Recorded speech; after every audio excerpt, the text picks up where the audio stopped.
وقت بہت تیزی سے ہمارے ہاتھ سے نکل رہا ہے، ہماری عمارت پہلے سے کمزور ہو گئی ہے اور کسی بھی لمحے زمیں بوس ہو سکتی ہے۔ آج ہمارے اندر ہر برائی پائی جاتی ہے، ہم منافق بھی ہیں، ہم تکبر میں بھی ڈوب چکے ہیں اور نہ جانے کیا کیا، لیکن اب فیصلے کی گھڑی آن پہنچی ہے۔ ہم نے آج بلکہ ابھی فیصلہ نہ کیا تو ہمارے پاس پچھتاوے کے سوا کچھ باقی نہیں بچے گا۔ سوچ و بچار کا وقت اگر نکل گیا تو ہم بے بسی کی تصویر بنے بیٹھے رہیں گے۔ آج ہم کفر کے نظام کے پیروکار بن چکے ہیں۔ قرآن مجید میں اللہ تعالیٰ کئی مقامات پر وقت گزرنے کے بعد کیے جانے والے پچھتاووں کا ذکر فرماتے ہیں۔ قرآن مجید کی سورہ فجر میں اللہ تعالیٰ فرماتے ہیں کہ انسان کو معلوم ہو جائے گا اور پچھتاتے ہوئے کہے گا کہ اے کاش میں نے اپنی زندگی کے لیے کچھ آگے بھیجا ہوتا۔ سورہ الحاقہ میں آتا ہے کہ اور وہ جو اپنا نامہ اعمال بائیں ہاتھ میں دیا جائے گا کہے گا اے کاش کسی طرح مجھے اپنا نامہ اعمال نہ دیا جاتا اور میں نہ جانتا کہ میرا حساب کیا ہے۔ اے کاش کسی طرح موت ہی قصہ چکا جاتی، میرے کچھ کام نہ آیا میرا مال، سب زور جاتا رہا۔ سورہ نساء میں ایسے ہی شخص کے پچھتاوے کے بارے میں اللہ تعالیٰ فرماتے ہیں جو کہے گا کہ اے کاش میں بھی ان کے ساتھ ہوتا تو مقصد عظیم حاصل ہوتا۔ سورہ الانعام میں ہے کہ اے کاش ہم پھر دنیا میں لوٹا دیے جاتے۔ سورہ الکہف میں اللہ تعالیٰ فرماتے ہیں اے کاش میں اپنے پروردگار کے ساتھ کسی کو شریک نہ بناتا۔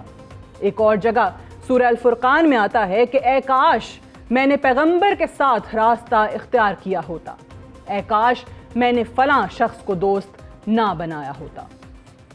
سورہ احزاب کی آیت ہے کہ کاش ہم اللہ کی فرما برداری کرتے اور رسول پاک صلی اللہ علیہ وآلہ وسلم کا حکم مانتے۔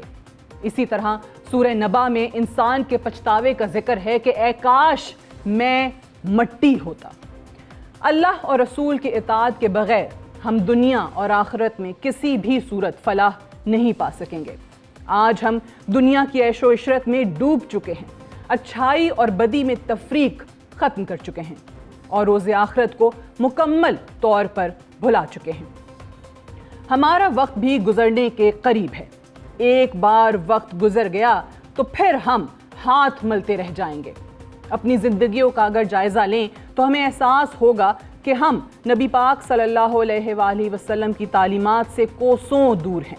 مغرب اور صہیونیت ہم پر غلبہ پا چکا ہے، ہم میں اتحاد ہی ختم ہو گیا ہے۔ ہمارے زوال کی وجہ ہمارے اپنے اعمال ہیں اور ہمارے پاس پچھتاوے کے سوا کچھ نہیں ہے۔ شیطان کو بھی پچھتاوا ہے، شیطان نے بھی سجدے سے انکار کیا تھا۔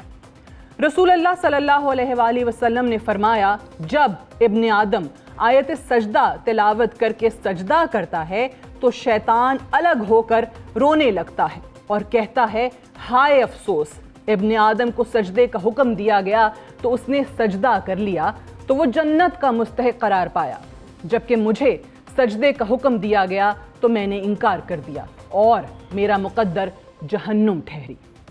آج فلسطین کی صورتحال ہم مسلمانوں کے لیے ایک پچھتاوے سے کم نہیں ہے۔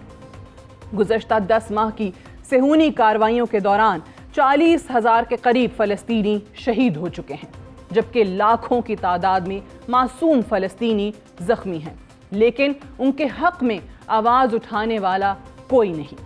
نہ عرب سے نہ عجم سے کہیں سے کوئی آواز نہیں اٹھائی جا رہی۔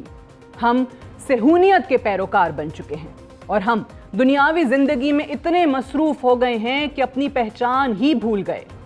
ہمارے پاس بس پچھتاوا ہی بچا ہے۔ فلسطین پر صہیونیت کا غلبہ ہماری آزمائش ہے جس میں ہم ناکام ہو گئے ہیں۔ اے کاش ہم فلسطینیوں کی خاطر آواز اٹھا سکتے، مگر ہم کمزور پڑ گئے۔ ہم بھول چکے ہیں کہ دنیا ہمارا گھر نہیں ہے، یہ ہماری منزل نہیں ہے، ہمارا اصل گھر آخرت ہے۔ عبداللہ ابن مسعود رضی اللہ تعالیٰ عنہ فرماتے ہیں کہ نبی پاک صلی اللہ علیہ وآلہ وسلم ایک چٹائی پر سوئے ہوئے تھے۔ حضور صلی اللہ علیہ وآلہ وسلم اٹھے تو چٹائی کے نشان نبی پاک صلی اللہ علیہ وآلہ وسلم کے جسم پر تھے۔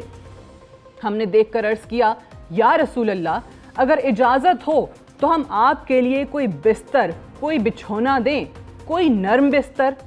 تو نبی پاک صلی اللہ علیہ وآلہ وسلم نے اس وقت یہ جملے ارشاد فرمائے، مجھے دنیا سے کوئی مطلب نہیں، میری اور دنیا کی مثال تو ایسے ہے جیسے کوئی سوار کسی درخت کے نیچے سایہ حاصل کرنے کے لیے رکا، پھر وہ چلا گیا اور اس نے درخت کو وہیں چھوڑ دیا۔ نبی پاک صلی اللہ علیہ وآلہ وسلم کی زندگی پوری امت کے لیے ایک نمونے کی حیثیت رکھتی ہے، مگر افسوس ہم ان کی زندگی کی تعلیمات بھول چکے ہیں۔ ہم دنیاوی عیش و عشرت میں مگن ہیں، ہمارے حکمران بڑے بڑے محلوں میں رہنے کے عادی ہو چکے ہیں اور آخرت کے تصور کو بے معنی کر چکے ہیں۔ کدھر نبی پاک صلی اللہ علیہ وآلہ وسلم کی زندگی اور کہاں ہماری اور ہمارے حکمرانوں کی زندگی؟ ہمارا زوال اس بات کی نشاندہی کرتا ہے کہ ہم قرآن اور سنت سے دوری اختیار کر چکے ہیں۔ اب بھی ہمارے پاس موقع ہے، ہم اللہ سے معافی مانگیں اور اپنی زندگیوں کو درست راہ پر لانے کی کوشش کریں، ورنہ کہیں ہم بھی پچھتانے پر مجبور نہ ہو جائیں۔